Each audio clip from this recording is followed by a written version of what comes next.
Bonsoir et merci de nous ouvrir vos portes pour passer un temps de louange et d'étude de la parole ensemble. On s'installe bien confortablement parce que Bon Sabbat chez vous, saison 6, commence maintenant.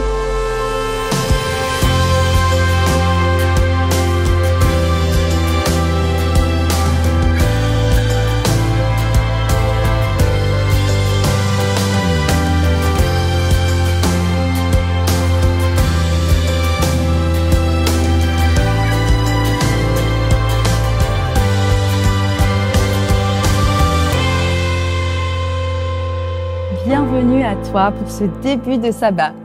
Ce soir, tu reçois ma visite, celle du groupe de louanges, celle de notre invité qui délivre le message biblique. Mais avant tout, c'est Dieu qui veut être avec toi.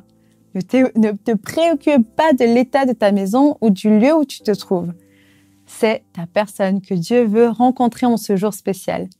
Il veut te donner du repos intérieur et sa paix, si tu ne l'as pas encore.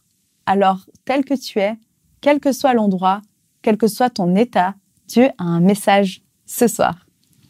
Sans aucun doute, et il est pour toi. Et si le cœur t'en dit, commence par chanter.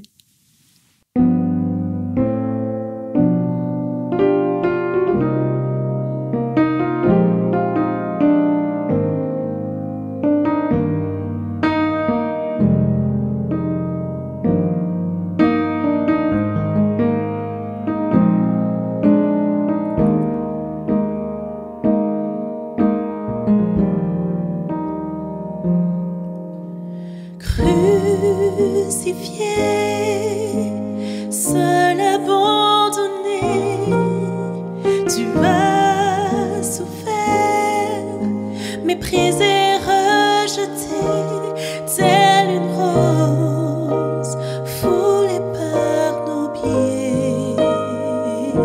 Tu m'as sauvé, tu m'as aimé par-dessus tout.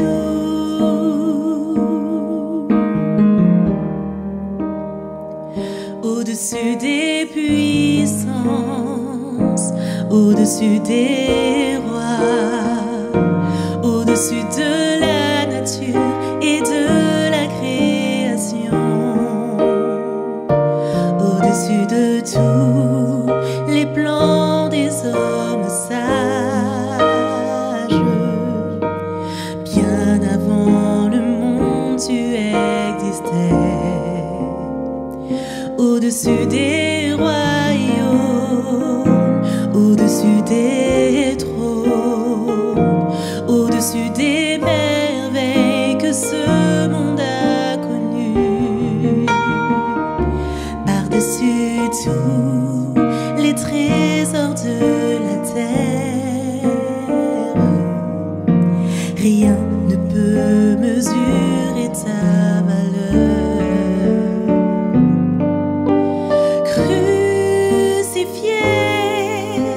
Seul abandonné, tu as souffert, méprisé, rejeté, telle une rose foulée par nos pieds. Tu m'as sauvé,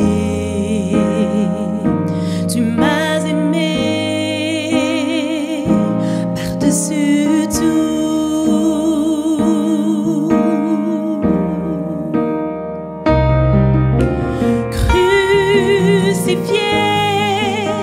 Seul abandonné, tu as souffert, méprisé, rejeté, telle une rose foulée par nos pieds. Tu m'as sauvé, tu m'as aimé par-dessus tout.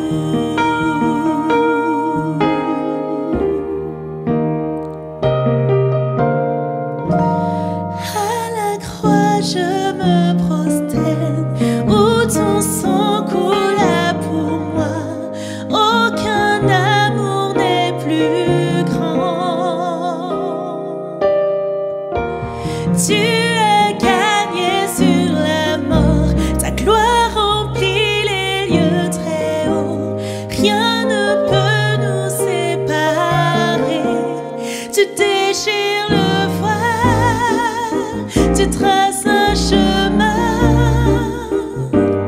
car tu as tout accompli. Tu déchires le voile, tu traces un chemin, car tu as tout accompli.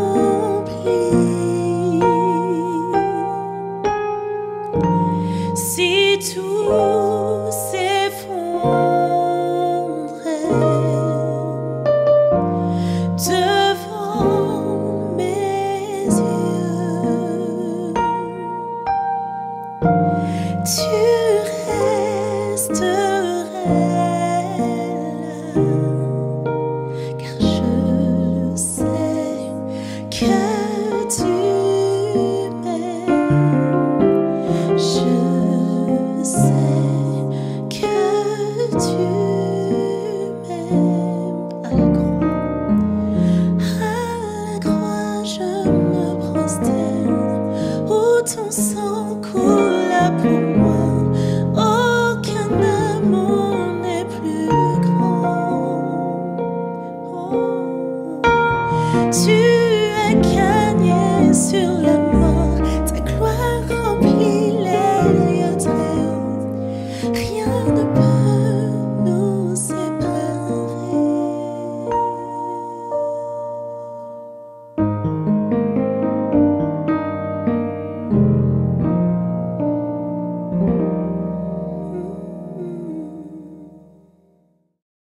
Vous connaissez très certainement l'expression qui dit « une image vaut mieux que 1000 mots ». Et vous ne pouvez qu'approuver cet adage. L'être humain est plus sensible aux stimuli visuels. Il capte plus rapidement l'idée que transmet une photo que d'écouter une personne décrire cette même image. Pour preuve, le succès incroyable du réseau social Instagram basé sur la publication de photos ou courtes vidéos, ou encore l'abondance de panneaux publicitaires dans l'espace public, par rapport à la radio par exemple, la société actuelle veut capter notre attention par le regard. Dieu, lui, veut nos oreilles. C'est exactement ce que dit le début du texte biblique que nous allons approfondir ce soir. Prêtez l'oreille et venez à moi, écoutez et votre âme vivra. Dieu marche vraiment à contre-courant de ce monde. Et heureusement, me direz-vous. Alors, ouvrons nos oreilles et allons à lui. Est-ce que tu as déjà fait des grands plans et tout est tombé à l'eau? Est-ce que tu as déjà tout planifié minutieusement, regardé dans les moindres détails et finalement, rien ne s'est passé comme prévu? On a tous cette envie d'avoir quelque chose d'organisé et il nous arrive de passer des jours, même des semaines parfois, à organiser quelque chose et finalement, rien du tout. Je pense qu'on a déjà tous vécu ces déceptions. Ça me rappelle une fois, on avait prévu des vacances avec des amis, les dates étaient fixées, le départ était proche et certains ont commencé à dire que peut-être ils ne seraient pas là. D'autres ont dit qu'ils devraient partir quelques jours avant ou qu'ils arriveraient quelques jours après, que certaines activités tombaient juste en même temps et que du coup ils ne pourraient pas venir. Du coup on a annulé. Parce que le plan d'origine, ce qu'on avait prévu à la base n'avait pas tenu. Et les changements d'organisation nous avaient vraiment beaucoup démotivés. Aujourd'hui, on se retrouve souvent dans des situations où la parole n'a plus vraiment une énorme valeur, plus autant qu'avant. J'entendais cet enfant dans le train qui disait « Mais maman, tu m'avais promis, tu m'avais dit qu'on irait là-bas, tu m'avais dit qu'on ferait ça. » Eh ben non. Je ne sais pas exactement le contexte, mais il fut un temps peut-être où la parole et les promesses et les alliances, les relations avaient plus de sens et plus de valeur qu'aujourd'hui. Une poignée de main pouvait valoir 1000 mots.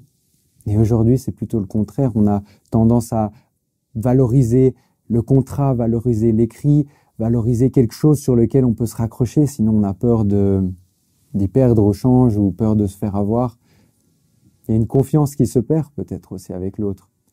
Et c'est souvent difficile de faire face à des changements de plan lorsque quelque chose qui nous a réjouis ou auquel on s'attend tombe à l'eau.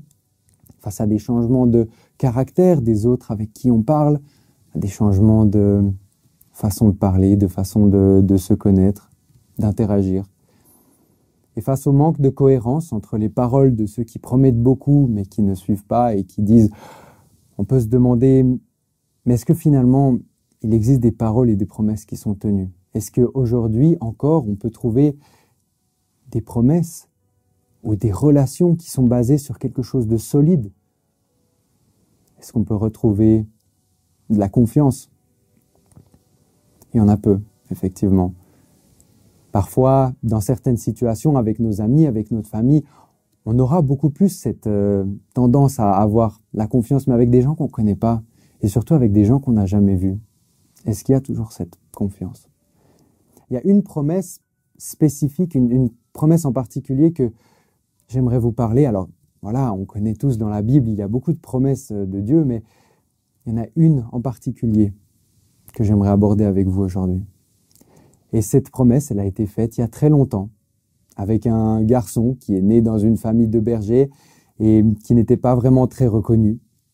Il s'occupait des moutons et il protégeait les moutons des lions, jusqu'au jour où il s'est retrouvé dans une situation où il devait protéger son pays. Un ennemi de son pays s'est levé et a défié tous les habitants dans un combat.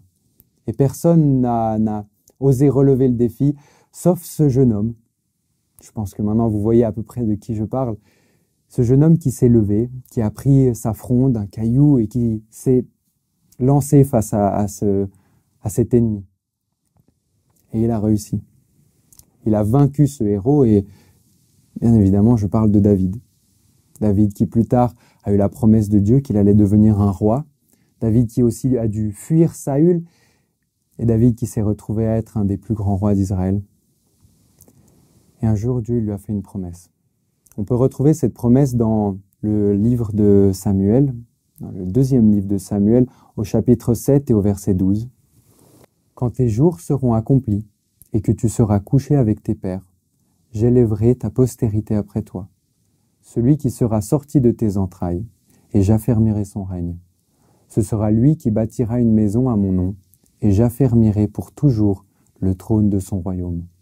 Je serai pour lui un père, et il sera pour moi un fils. » Cette promesse, elle cache deux réalités, deux parties qui sont liées. La première, chronologiquement, est celle qui va arriver quelques années après qu'elle soit lancée. Elle concerne le vrai fils de David, Salomon, celui qui va construire le temple à Jérusalem, le temple qui était d'ailleurs l'idée de David.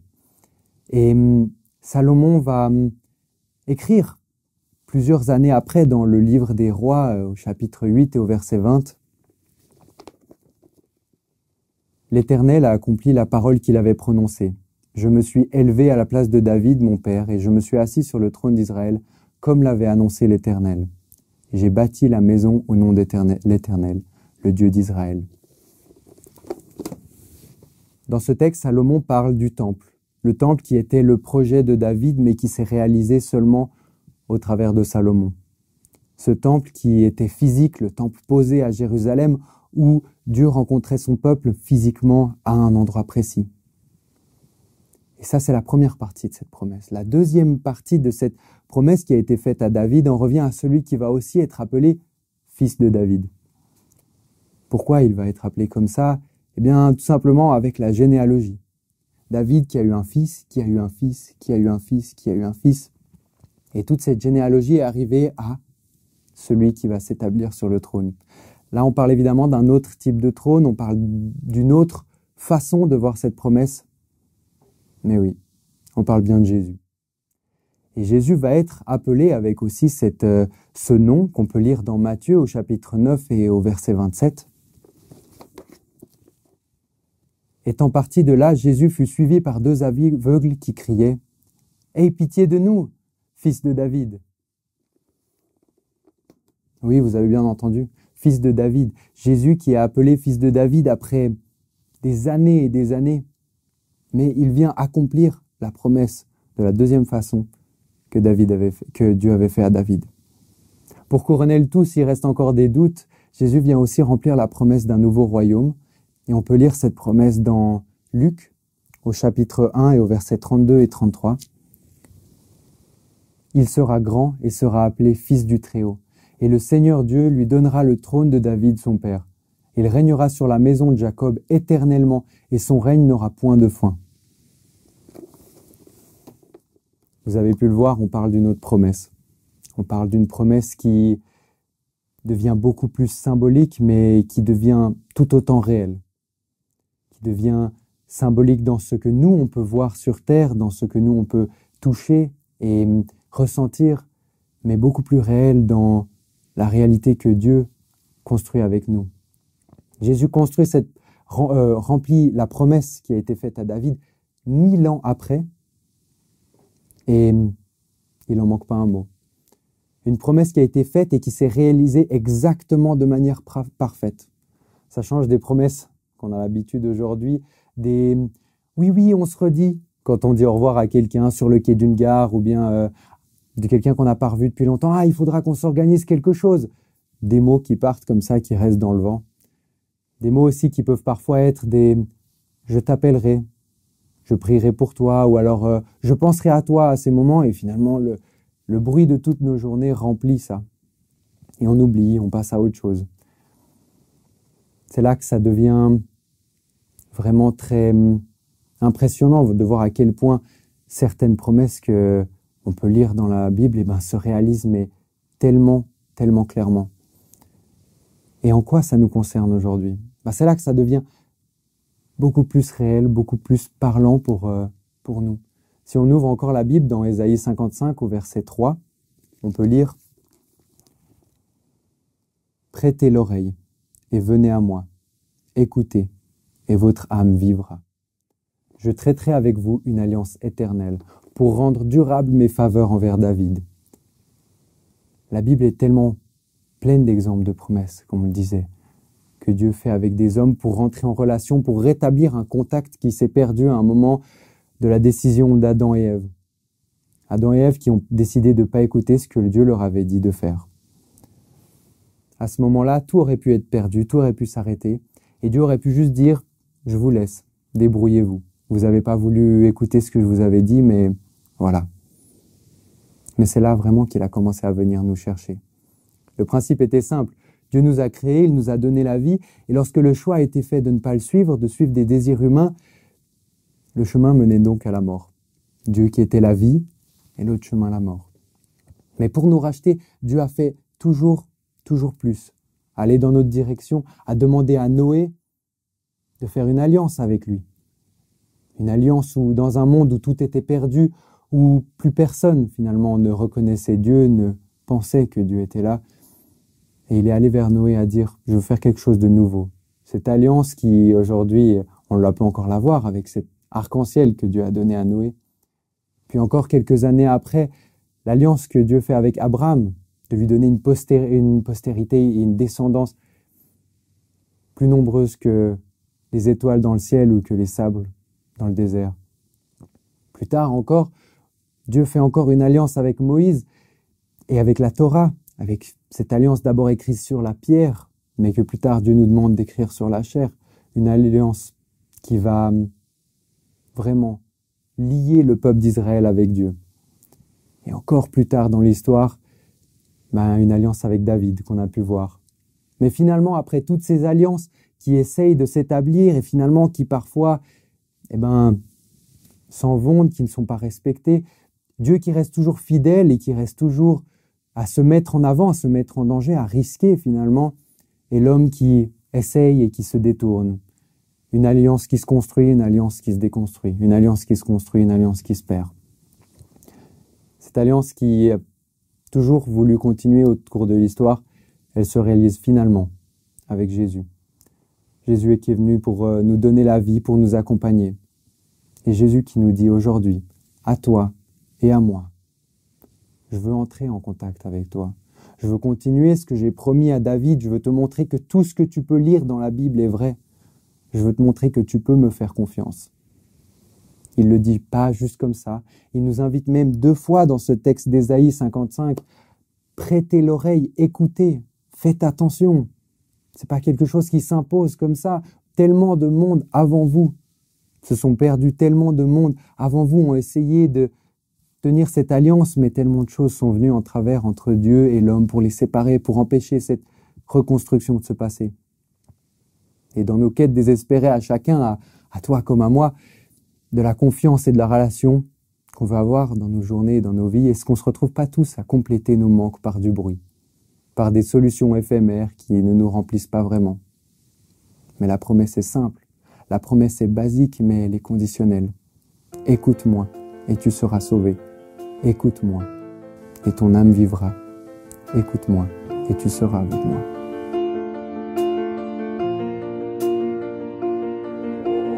Tes voix dans ma tête ne cessent de me dire que je ne suis rien.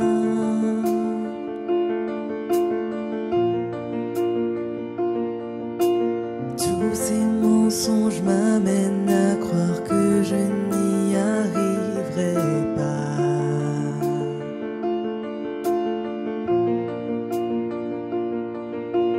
Ma vie ne se résume-t-elle qu'à des moments de haut, de bas?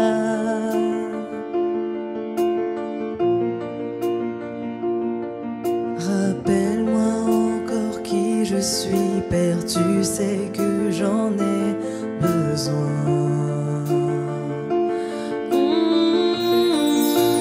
Tu dis que tu m'aimes quand je ne ressens rien. Tu dis que je suis fort, même quand je me sens faible. Tu dis que tu me tiens, même si je crois tomber. Quand je me sens oublié, tu dis que je suis à toi. Oh oui, je crois. Oh oui, je crois. Ce que tu dis de moi. Oh oui, je crois.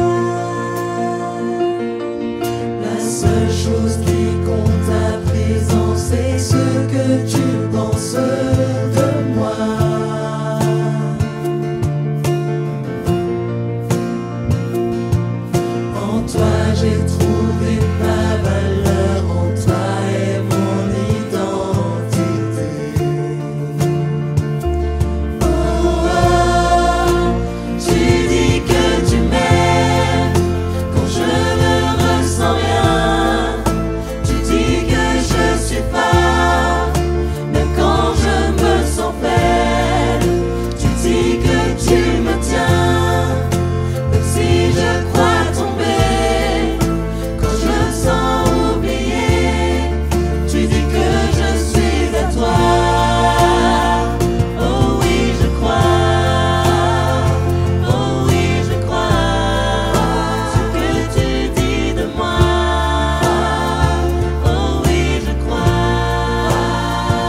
Seigneur, tu vois toutes ces choses qui nous empêchent dans nos vies de tous les jours à construire une alliance solide de notre part avec toi.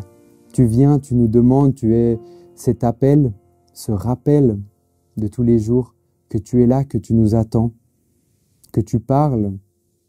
Et finalement, tu parles comme à Élie dans ce souffle doux et léger qu'on n'entend pas si on se laisse envahir par tous les problèmes de nos journées. Mais tu nous invites à tendre l'oreille, à écouter, à faire plus attention à ce que tu nous dis pour qu'on puisse, de la manière que tu as prévue, construire une alliance solide avec toi, construire une relation, reconstruire ce qui s'est perdu. Seigneur, aide-nous, accompagne-nous et fortifie-nous dans ce cheminement. Et c'est au nom de Jésus qu'on a envie de prier. Amen. Et je vous souhaite un très bon sabbat chez vous. J'espère que vos oreilles ont vibré et ont reçu 5 sur 5 le message de Dieu. Bien que nous soyons sur le point de nous quitter, je vous invite à continuer à ouvrir vos oreilles à Jésus après la fin de cette vidéo. Vous trouverez sur notre chaîne tout un tas de vidéos inspirantes faites pour vous rapprocher de Dieu. Moi, je vais en choisir une de ce pas. Alors je vous laisse et je vous dis à la semaine prochaine et d'ici là, bon sabbat chez vous.